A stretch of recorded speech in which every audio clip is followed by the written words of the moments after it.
my name is Parker. And my name is Ned. And this is the Force Unlimited, yet another Star Wars Unlimited podcast. This is episode number 25.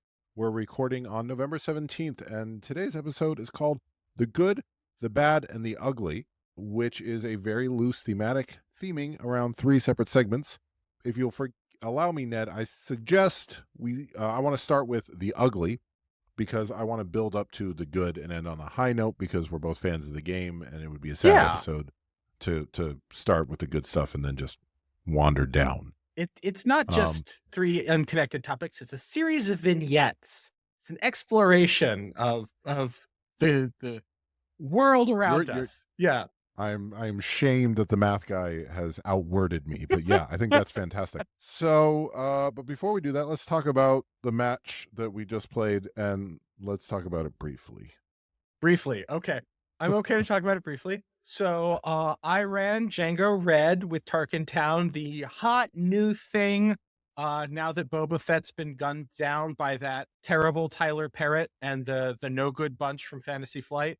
I'm trying to work like some Western theming into it. I was about to say it feels like the new old good stuff. It felt, despite you running it in Tarkin Town, it's still, the deck feels and it just seems like it's just Boba space. I mean, I didn't see anything new in that deck. There's not. It's not. I mean, like, I think P-38 Starfighter's a new card. That heavy tank that I played that one time that has exploit 2. That's a new card.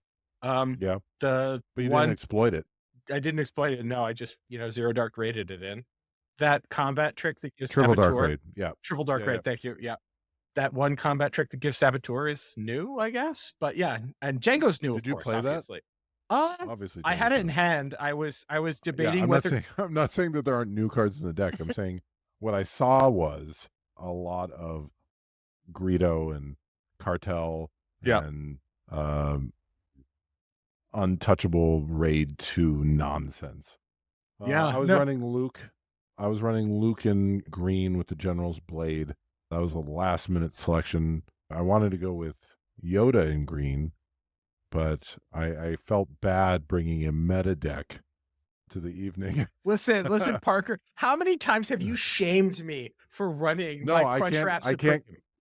I can't complain about you running a meta deck when I have implored you for almost 4 or 5 months now to run a meta deck. So I deserve it. I don't know. I feel like my deck was exactly encapsulated all of my problems. The Luke General's deck encapsulates all of Parker's problems as a player, in that it was delightful ramp from cheap good stuff into expensive good stuff with absolutely no answers or shenanigans. Yeah. And so it was scary.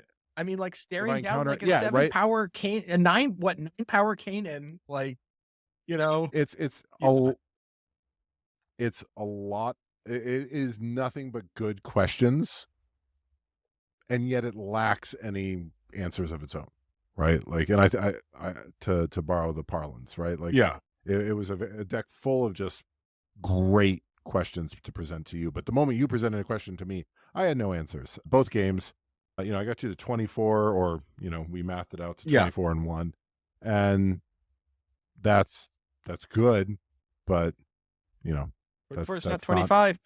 24 is not 25. So yeah, we'll try again in 2 weeks. That was a fun game. Yes, it was a fun match, but I definitely felt like that'd be really depressing to play like in a constructed environment. I can see why Luke and General's Blade didn't make an appearance at Star City this weekend, and Django was about as present as Boba would have been. I think a little less. I mean, it was 3 of the top 8, if I remember rightly. Yeah. Yeah. So you're right. Yeah. 3 out of the top 8 is less than what Boba would have brought. I'm just saying. All right. So we're gonna go with our bad segment first. The ugly segment. The ugly segment first. So the ugly. Let's talk. Now that we've got all of the hype about Twilight of the Republic, which all indications are showing that it's just a banger of a set. Limited is getting a lot of hype. The theme is hype. People are showing up to pre-releases, and it seems, you can see in a lot of different forums and the subreddit and so forth that a lot of people are joining discords. Like, there's a lot of excited interest, probably because cool theme plus some word of mouth plus availability of product. The product is available, and if you are not into collecting or into finance side of the game, and if you're not capable of thinking about the seventh order effects of whether cards should be expensive and the lifestyle, blah blah blah, Yeah. then cheap cards is good, right? Yeah. So everything's up. So let's start with something ugly. Let's talk about the ugly ducklings of Shadows of the Galaxy. All right, I I'm kinda here wanna for drop it. through the out of 368,000 decks that were created from July 1st through the end of through Halloween. So the entire life cycle of Shadows. There were 368,000 decks created on SWDB. Let's talk about the cards from Shadows block that nobody put in their decks. Just going to kind of go through some of the highlights. I'll link to the CSV. I'll have Ned put it in his GitHub if you really want to see the whole list. It's a good one. If you really want to do a deep dive, but some of the obvious ones, we're going to go the least loved card, the ugliest duckling, was Underworld Thug. What? You're telling me like a 2/3 a with vanilla 2/3. with It had the Underworld tag. it did right? have So the if you're Underworld playing tag. limited with Yeah, that's a trait. CAD, Yeah. that's a trait, right? Yeah. Second ugliest duckling was Enforced Loyalty. What does that card even Um, do? Right. We should have pulled some of these up. Man, if there was a place I could look. Man, if there was some kind of a Enforced Loyalty is database defeat a friendly unit if you do draw 2 cards. how much does it, that could be good. What does it cost? 2 double green. Yeah. Okay. So, I mean, Yeah. admittedly, it's a mediocre card in a double aspect that doesn't see a ton of play. Like, you could make an argument that, like, okay, General Krell, with that, you're killing a unit, you're drawing 3 cards. If you have some kind of like an event cost reduction, you can get a stew going. But Yeah, but you yeah. couldn't.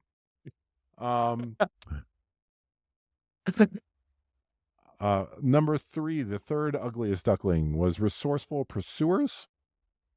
The 5/5/6 was Saboteur in yellow.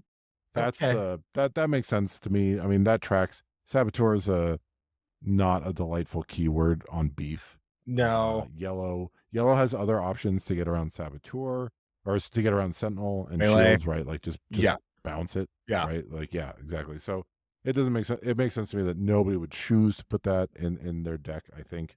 Number 4, sorry, and I'll acknowledge that I have multiple times chastised Ned for Leading not with doing the a Letterman. the top line. So Yeah. leading with the top line, but I kind of want to.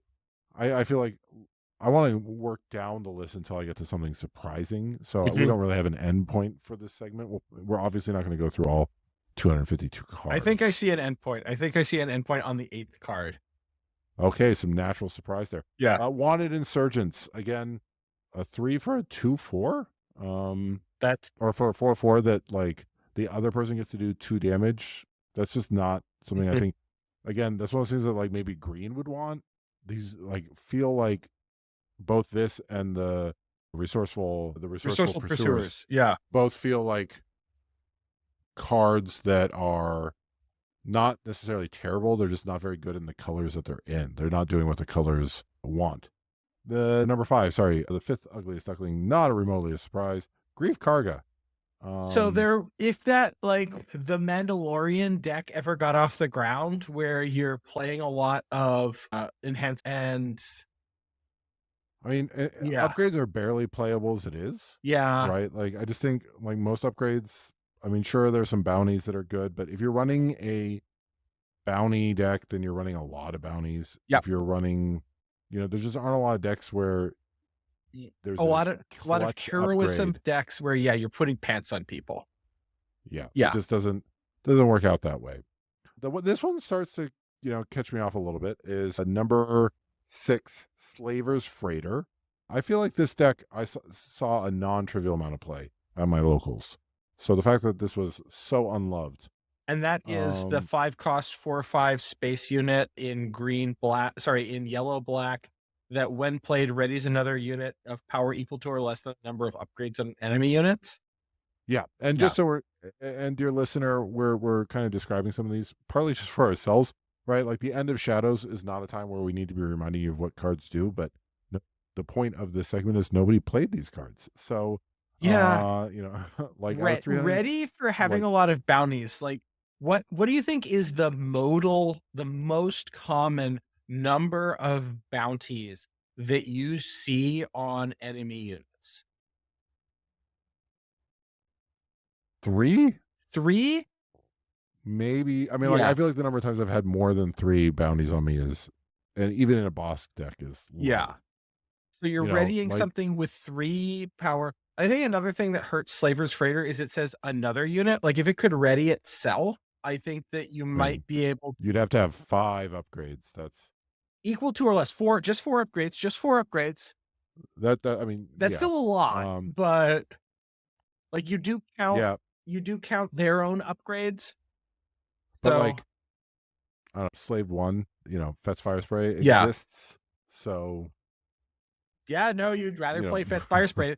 You'd rather play a unit with like one more point of power, one more hit point, and maybe it or that comes into play reliably ready. does Yeah. something. Yeah. So, okay. Now we get to the first card on this list that actually merited 1%, that appeared in 1% of decks. So that's is Unlicensed Headhunter, which feels like a card that so many people, Ned included, Yes. want to be good. But obviously people tried it and found it wanting. That's the 2/2/4 bounce a unit when played. No, no. Unlicensed Oh, Headhunter is the card we spoiled, Parker. How soon you forget. It's the 2-cost red 3/2 space unit with Saboteur, and when exhausted, bounty heal 5 damage from your base, meaning your opponent does that. So true. I think that this suffered from there not being like a red controlling deck, because I think that in a red controlling deck, this does a pretty good job of holding down space. Like again, a pretty good job. The fact that it's got Saboteur and it's a 3/2 means it trades into Seventh Fleet Defender. It trades into the 2/3 that exhausts the unit that I play a million times. Yeah. Oh, Cartel Spacer. It gets Cartel Space, around. yeah. Trades It in, gets around most Sentinel that you'll find in like heroes in blue and green. Yeah, I mean that yeah, might be it. I just think that I think the cycle of cards that have egregious bounties when exhausted you take that weren't. back. I mean, Sonara-san is a good card. It's a card that I personally love and is amazing, and you cannot say anything bad about Sonara-san. I mean, I can. She's in. I mean, she's in the bottom 20% of decks out of all Shadows cards, Ned. So like, she's not good. Um, I just think it's. I mean, I think as a there are I think the cycle made the bounties too egregious because cards are often exhausted in this Yeah, game, right? Like this isn't like a 50-50 or something. This is you're pretty reliably able to get the good bounty. So you just yeah, have to do a little bit of timing. So here's one that I find mildly fascinating above Unlicensed Headhunter is Omega. yeah. I mean, Uh, I feel like from what people have said, he seems like a beloved character. I don't she, they are she is a beloved character, but that goes to show my knowledge of the Clone Wars franchise. yeah, I mean, I felt like the tutor alone, Hmm. but it's possible that Omega will make a resurgence now in some clone decks, but I just don't think there are. I mean, there are some decks that like Omega would be great in Twilight Limited, right, where you're Yeah, running a lot of clones. But we just don't see a lot of clone decks. But we certainly didn't see a clone deck in Shadows. There just wasn't a deck. I mean, it's Hunter, right? The number of people who were running Omega were people who were running a Hunter in yellow, maybe, and nobody was running a Hunter anyway. All right, and then let's say we'll drop the entire CSV, but the one that kind of surprised Ned the most was Frontier Trader. I'm not so much surprised as I think it was kind of emblematic of cards that are too clever for their own good, right? Like it's a 3-cost 2/2, so you're already starting off down stats. in yellow, where, sure, maybe you don't have the greatest stats, but I think you can do better than a 3-cost 2/2. And then it has the Well, one, and it's more than 3 costs because you return a resource you control to its owner's hands, but which then you get to is put another resource into play. Right. So yeah, it's entirely there for enabling weird smuggle synergies, right? Like I can see yeah. times that I'd want to do that, but I can't see times that I'd want to overpay to do that and have that as like a I've consistent deck effect. I don't know. yeah, Yeah. exactly. It feels mildly over costed for what it is. Honestly, though, I think that's the natural end state, the destiny for all Johnny cards Hmm. is they're either overcosted or busted, Yeah. right? Because like they're cards that are built around, can you break this combo? And the answer is either no, I couldn't, and then it's not a very good card, or yeah, I can. Twist, now it's broken. Yeah. And so this card, nobody broke it, nobody wanted to put it in their deck. So if you want to see, and here, let's just jump down all the way to the end. The most, let's just do the most loved, even though this is called the ugly segment. We'll do this one real quick. This will be a shock to absolutely nobody. The top 6, and we'll do this Letterman style, and we'll do it quick. Number 6 is Crate Dragon. Number 5 is Disabling Fang Fighter. Number 4 is the first unit Maul, the Ambush Overwhelm. And then this gets into Fell the Dragon, which is number 3, but also kind of number 2. Fell the Dragon, obviously, new single aspect blue target removal is going to be great. Yep. Number 2 is kind of a cheat. It's Surprise Strike, which is in Shadows, but also in Spark of Rebellion. No way to know if people. Well, same with Disabling Fang Fighter. Oh, true. Yeah. And then in a shock to absolutely nobody, appearing in almost half of decks, a little less, about 40%, 40% of all decks created during the Shadows block, is Rivals Fall. If you were running blue, you probably had Rivals Fall either in your main deck or your sideboard. I think that's fair. You needed it. There were to deal enough. With Boba. Yeah. Basically, yeah. Boba, once the armor comes down, like there are not a lot of efficient ways to remove Boba, and Rivals Fall is basically it. Yeah, I'm curious. I'd actually be curious to. I think this will be a more fun query to run after a set or two, right? Mm-hmm. Like when set 4 is legal, right? Like what set 2 cards come back around is like, oh well, now with a richer pool, right? We've seen some cards with set 1 that have come back, but well, those are the ugly cards, dear listener. For our next segment, Ned is going to talk about the bad. So this was inspired by a listener question, and I'm sorry that I'm kind of mixing segments here, but I was asked this and I wanted to figure out the answer. And this seemed like it's ended up being kind of bad. So it was a question from Mason. Mason, longtime listener, shout out to Mason, said he is running a 56 card Cunning Palpatine list. And he, in the style of people the world over, start off with an idea, they implement it, it seems good, it seems like it's working for them, and then they want a justification for why is that true, right? And this, I think, is the way that a lot of math works, right? Like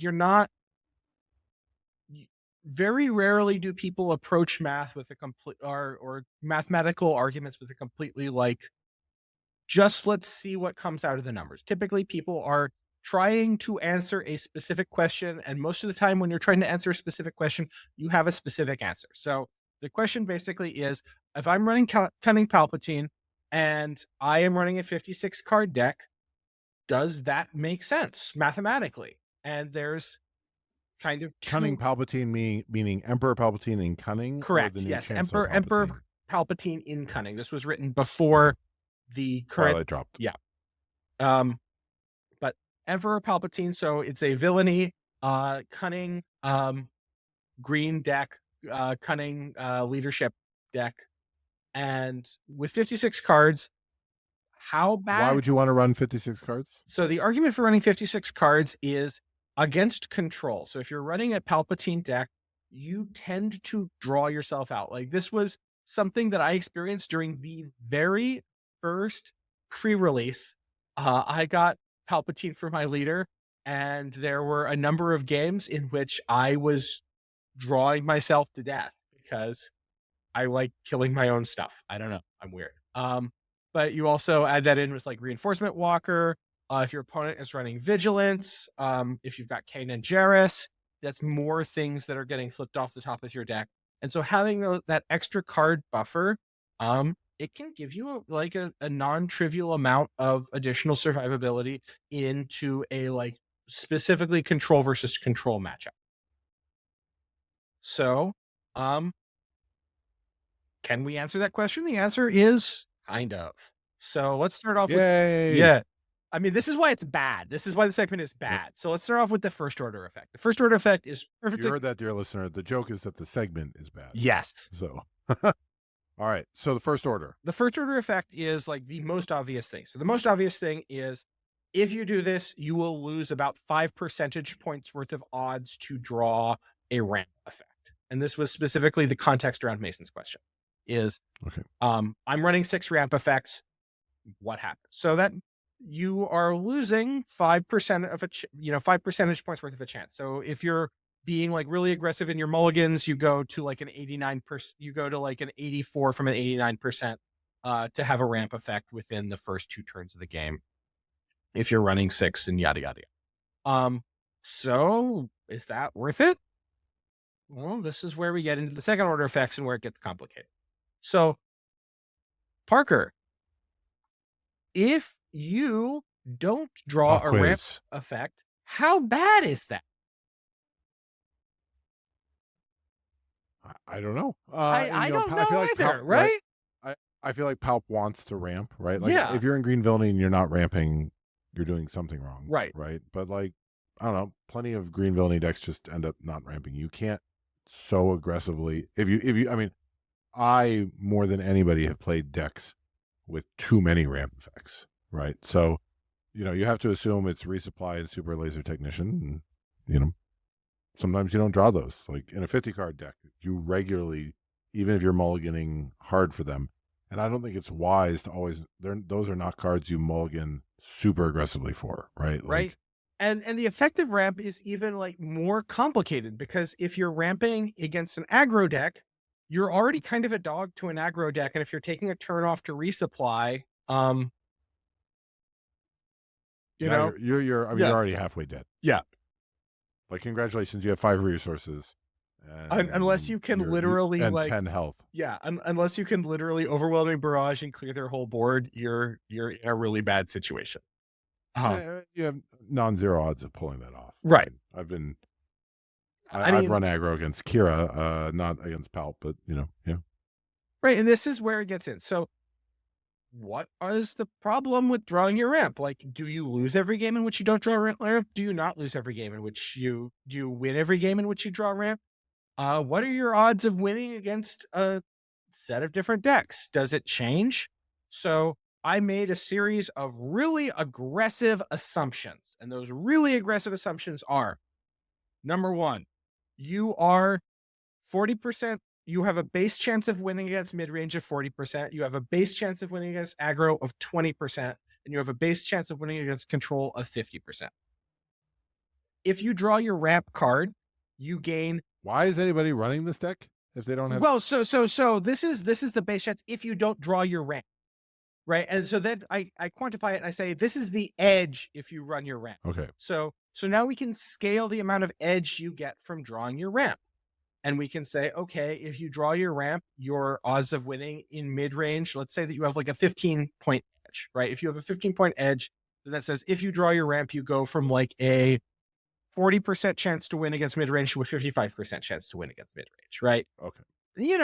And this is kind of choose your own adventure, right? So you've got on the one hand, like we're trying to figure out the effect, the relative badness. And the answer is the relative badness, it varies a lot with your set of assumptions, but we can make some assumptions, we can make some guesses. So that's the relative badness. Now let's talk about the relative goodness. Like, how much of an edge is it to have a 56 card deck It's no edge against aggro. It's no edge against mid range. Like we can answer those questions pretty definitively. It does not give you any benefit against those. But against control, what percentage of Because games? it doesn't give you any benefit against mid range because you're losing the 5% Right. likelihood to draw your ramp. Well, no, I'm just saying, like, let's pretend this You is said 40 plus 15% is 55%, right. So Yeah, now yeah. So, you but go what from what I'm saying is, let's pretend that we're looking at that base odds. Like, what are your base odds of winning with, or this is without? What are your base odds of Mhm. winning? I would say that with a larger deck, your base odds of winning against mid range do not change. That's right. Yeah, you're Your just base odds of winning against aggro do not change. Your base odds of winning against control go up. And that's independent of whether or not you draw ramp, because your odds of winning in a control versus control matchup with a larger deck size must be independent of you drawing ramp, right? Is that true? I think it's reasonable. I think it's a reasonable argument that, your base odds of winning against control go up by some amount. What is that amount? Do you win 10% more games against control with the larger deck size? Do you win 15% more games against control with the larger deck size? Again, we're into choose your own adventure land.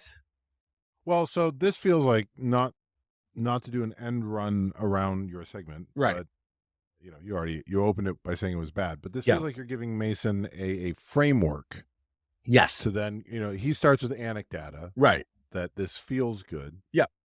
Asks you for math. We can't give the math because there's just too many permutations, but here's the framework. Yeah. And the framework is you're ramping 5% less. Yep.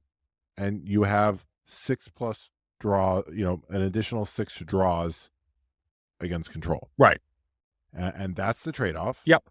And so then the question just becomes, all right, you have a 5%, diminished chance against ramping. How relevant is that in your, and I think a lot of this comes down to meta literacy, because I think if you're playing all control decks, just nothing but mirrors day in, day out, it's a great deal. Yeah. Right. Like, and so, if you're playing against aggro, I mean, that's one's probably a wash because you're not drawing out and you're probably not ramping anyway. So if anything, I would consider that to be the slightest of benefits, because in theory watering down your deck is bad, but watering down the number of ramp cards you have in your deck is probably good against aggro, because you don't want them against aggro. You don't want to spend a turn playing resupply against aggro. So really it comes down to the mid range. And if you expect to find a lot of mid range, you're probably not drawing out. You're probably not going to fatigue. So you have you want your ramp cards. Yeah. And you want your ramp cards to beat mid range. So it really comes down to meta literacy, but that's the framework. 5% on ramp for 6 extra draws. How do you feel about that, knowing your matchups, Mason? Right. And to kind of go there, I simulated that. I simulated a bunch of different metagames. I adore you, Ned, but that's awesome. Okay. Simulated Dear a listener, bunch. I made some scripted. charts. This is Ned's segment. Yeah, So, no, but you're exactly right, Parker. It totally comes down to the metagame. And it comes down to the metagame in exactly the way that you talked about, is that, like, fundamentally you're just losing against aggro, and whether you're losing more or less, like what your edge is against aggro, you're against. Dear listener, we put this episode recording off a week so I could capture the first full week of set legality for our next segment. And I've now wedged myself into a position where I get one night for what may end up being our most graph and chart intensive episode to date. So, Ned, tell me about your charts and graphs. I mean, there's just one, and that's basically, if you'll look at the chart, which will be provided, you have the x-axis is the edge, and this is the amount that your win percentage increases as a function of drawing your ramp card. And then your y-axis is your win percentage. And then we have a bunch of lines, and then these lines represent different metagame states, with you having either a big or a small deck. And I pared it down to 2 states. One is where you've got a control heavy metagame, and where you've got an even heavy metagame, where I'm assuming that there's an even split of, like, aggro, control, and combo. And or aggro, control, and mid range. And in the even split of aggro, control, and mid range, for small edges, it is better. And then I'm also making an assumption that is not shown here. but is in the code, and you can tweak the code. You can run the code, and you can tweak it to adjust your desire, your estimated advantage of having a big deck against control. And it basically, what it comes down to is, for reasonable edges in control versus control matchups, in a control heavy metagame, just always run the big deck. In an even metagame, it really depends on the advantage, what your edge is from drawing your ramp cards. If you get a big edge from drawing your ramp cards, do it. If you don't get a big edge from drawing your ramp cards, sorry, Don't if you do get it. a bit, if you get a big edge from drawing your ramp cards, don't do it. If like you're kind of indifferent to drawing your ramp cards, do it. And beyond that, it's just like a choose your own adventure, where it goes down to what your personal preference is and what you estimate the meta to be. I think, like a lot of questions where like there's not a definitive answer. And I think that's bad, So, because I Ned, wish that I could have provided a solid. a definitive answer. Yeah. So this is the bad segment. Yeah. The overwhelming kind of rule of thumb is, never run more cards than you have to. Yeah. And yet, there have been proven exceptions, right? Yes. I think of Netrunner, the corporation. The corporation always runs the maximum number of cards. If you've never played Netrunner, it's a asymmetric game where one player is attempting to find the runner is trying to find cards in the corporation's deck, and so the corporation wants to run the maximum number of the corporation has to put a certain number of these hidden cards in their deck based on the number of cards in their deck, and it's a range in segments, and the corporation wants to run the maximum number of cards they can run without triggering the next bump up, because it lowers the same math density. applies. Yeah. And so normally you want to increase your own density of good stuff, but you actually want to decrease the density of the opponent's good stuff. But as a general rule, you want to run the minimum number of cards. And then you get into like force of will type shenanigans. Yeah. But Palpatine being a game where you draw, right? Or a leader where you draw. In a game that even outside Palpatine, going to fatigue is not, it is yet to be proven to be a reliable win condition, but it is a condition that comes up. People win real games by going to fatigue, especially in the control versus control matchup. And there's all kinds of shenanigans about getting cards back in your deck. What's your vibes? Forgetting the ramp effect, just the fact that you're lowering the saturation, you're adding 6 cards that didn't make the top 50 to your deck.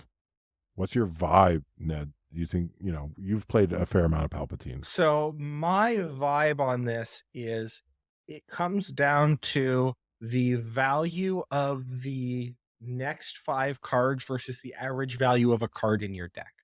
If there are a whole bunch of cards that could probably be about as good, given that you have a non-trivial chance of drawing to fatigue, it's probably not the worst thing, because if you imagine you're drawing card A instead of card B, right? Like so you're saying maybe in set 1 it's a terrible idea, but by the time we get to set 6, where there's just a wide variety of good stuff, putting 6, and you're talking about the value being using this platonic ideal of Ned math, right? The actual universe's Ned math of how good is this card in this particular circumstance, right? Like if you imagine like a set of circumstances, like the space of circumstances, if all your cards are about the same, it's fine to run more cards. But if your cards have like very different values in different situations, and you want to maximize your odds of drawing your good cards in a situation. So I think that in general for control decks, I tend to be a little bit leery of it, because frequently there is like 1 or 2 outs that you have, and you need to draw to those outs. And if you're not drawing to those outs, and each additional card lowers the odds that you're going to draw to the specific out that you need at this particular point. That's why I don't play control, Ned. No, I want all the cards to be outs. Ned, I'm going to say you failed the brief, because that was mildly interesting. Oh no! At the least, you were responsible for bringing a bad segment, Ned, and mildly interesting by the low bar that we have set for ourselves is good. So I feel bad about that. Does that qualify? That will qualify. Yes, you can feel bad about not doing a bad segment for our bad. But the best part is, Ned, this is another recurring segment. We can do this for every set. What was the bad stuff last time? What is the good stuff this time? And then you have to come up, or the ugly stuff, and then you have to come up with bad stuff. Let's talk about the good stuff. Heck yeah. Questions that only we can answer. Dear listener, this is probably the most prepared unscripted show I think we've done. So our script is about 8 lines because it's just talk through prepared thing. I gave Ned the CSV export of our ugly cards moments before the show started so that we didn't have to play shenanigans.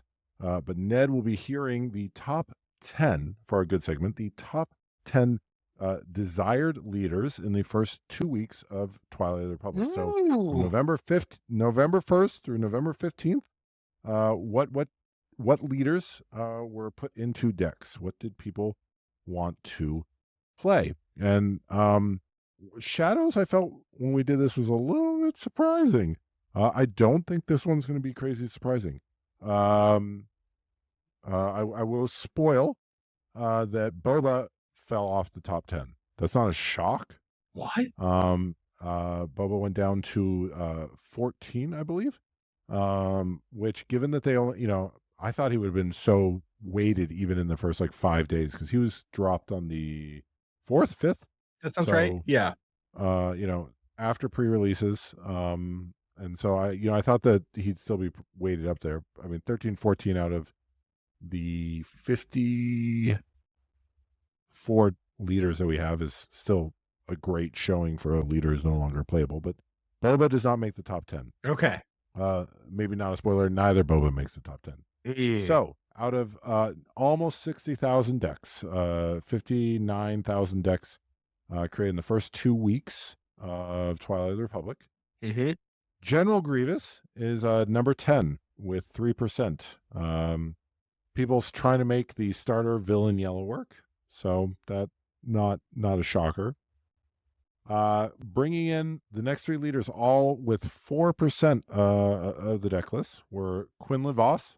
Okay. At number 9, which surprises me a little bit, given that Quinlan actually did pretty well this weekend at Star City Games. I mean, I think solid Quinlan, ability.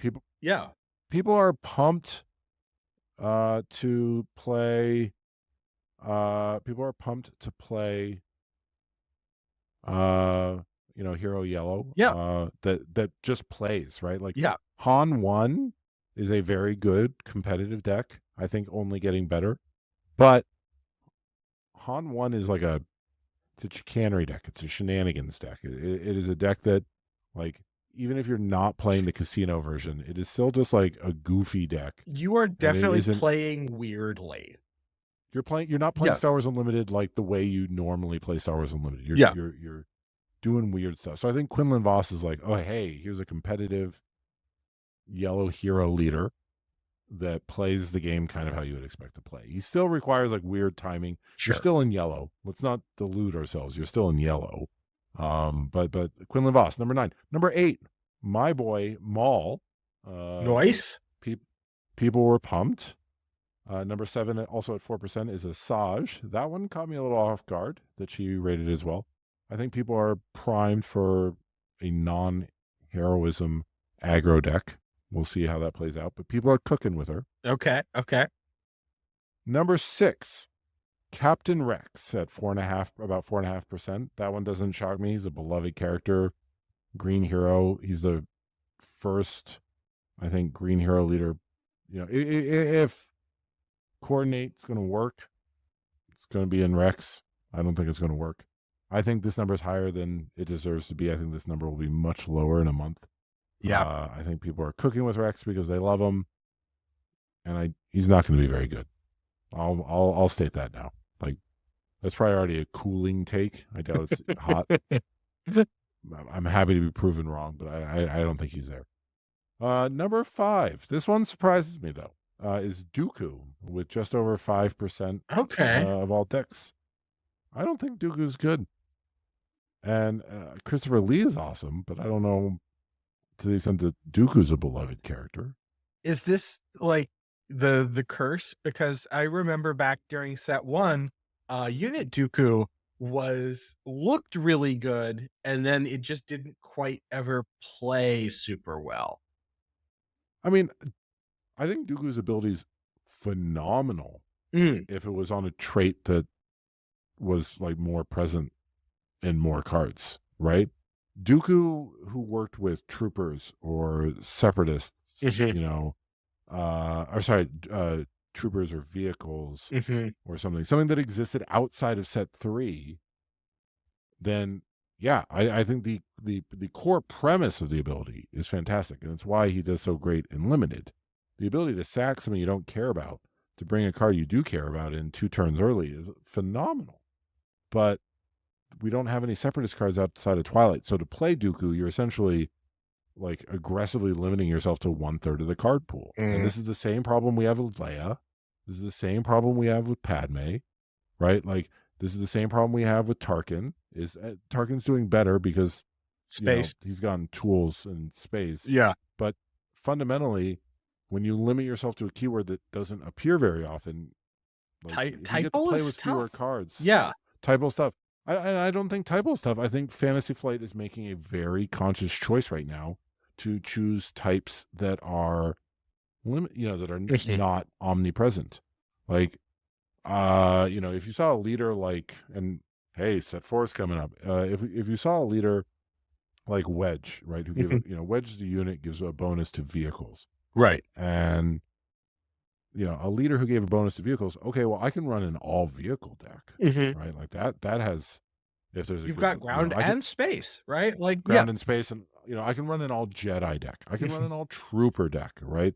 But like, you look at Mandalorian, and you look at like all these keywords that are, hey, we made a whole set about this one trait, this type.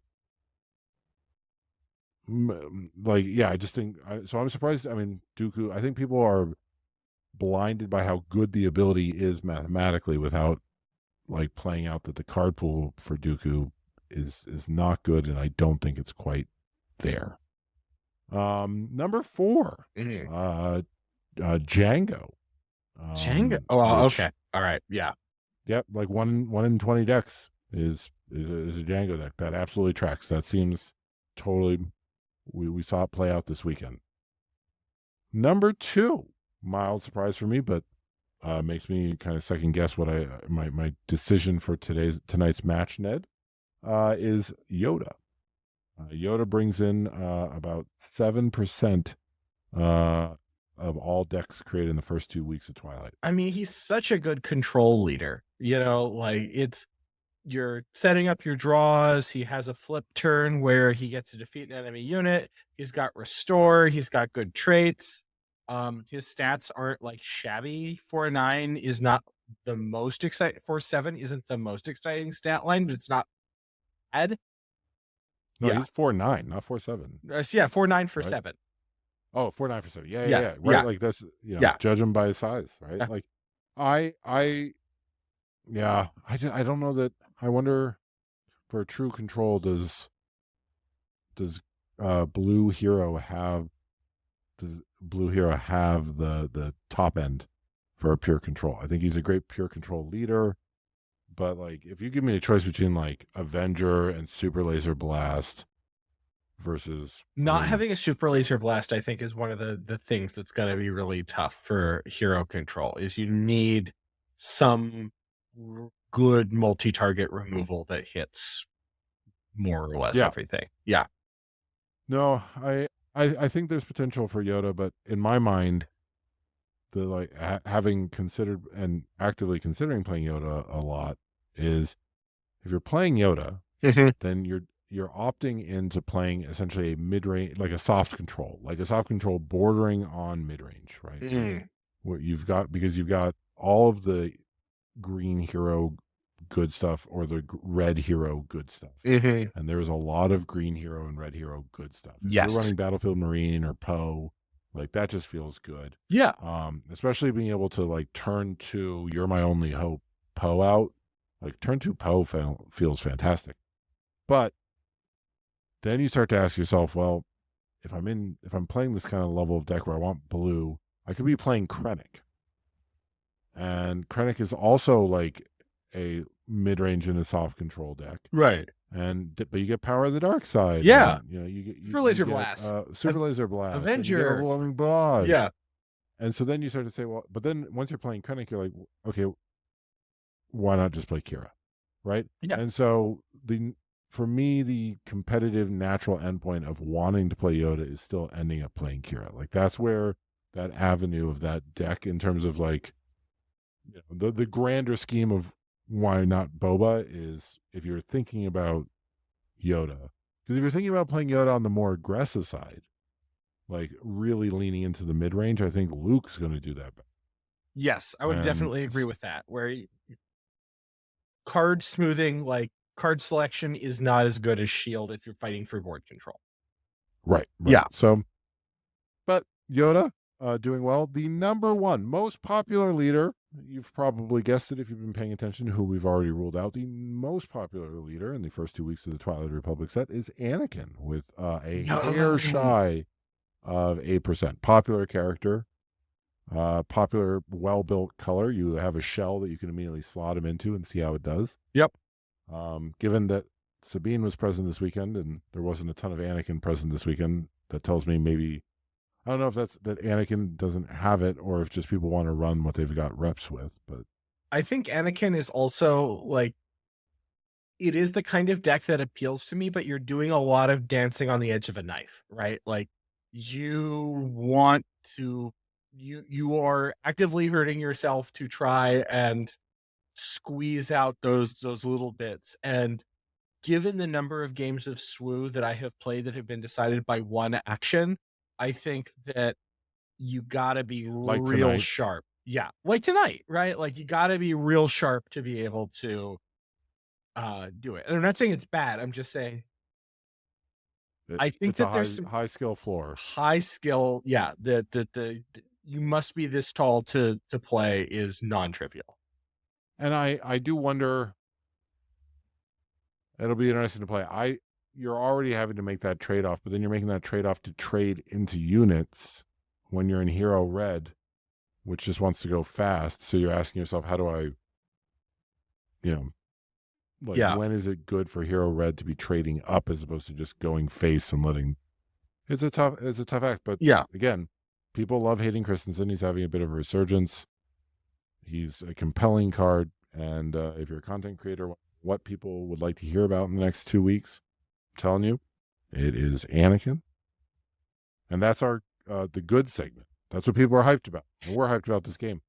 I think that's all she wrote, Ned. I think so. So, dear listener, this is episode number 25, recording on November 17th. If you have any thoughts about the episode, please email us at theforceunlimited@gmail.com. We answer math questions. We send out Legos. Ned, do you have any final thoughts? I do. And I want to plant a bug in our listeners' ear. Of the two of us, I am going to be going to PAX Unplugged at the start of December, mostly to shill my board games. But I'm planning to get a little bit of SWU in, and I'm more than happy to talk to listeners and see people. I'll be mostly hanging out in the Unpub area. And speaking of traveling and playing games, Ned, you and I are both going to Galactics in Las Vegas. Yes. So that will be a lot of SWU in the desert. We will be there. We will, I will definitely see you in this day 2 side events. So, come party with me at the day 2 side events, because I'm going to be on the fast track there. But with that note, if we don't see you in Vegas, we will see you in a few weeks. Adios.